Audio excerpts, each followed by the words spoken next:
particulars of your crimes? Sure. With a hearing of 2nd of February.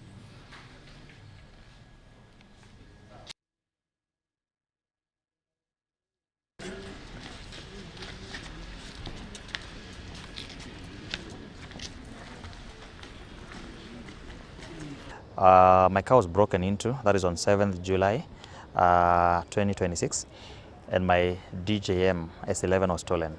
Nikashare on my social media, by the way, DJ Makti, social media, Facebook, kila mahali, TikTok, YouTube, nikashare vizuri sana. After kushare, hapo ndo sasa tulipata mwangaza kidogo. A certain church, iko Donholm, wakaona nimeshare hiyo kitu. Wakajipeleka wapi? Pale Parklands. Wakaenda kuuliza a camera, a specific model ya camera yenye waliitisha, waliletewa yao yenye iliibiwa, na zilikuwa zimeibiwa kamera kama ngapi? Kama 4 ama 5. Jamaa kashikwa, kapelekwa Buruburu Police Station. This is now where all started. DCIO wa Buruburu anaitwa Mr. Kaimenyi, thank you so much. Ametufanyia kazi ya maana sana sana sana.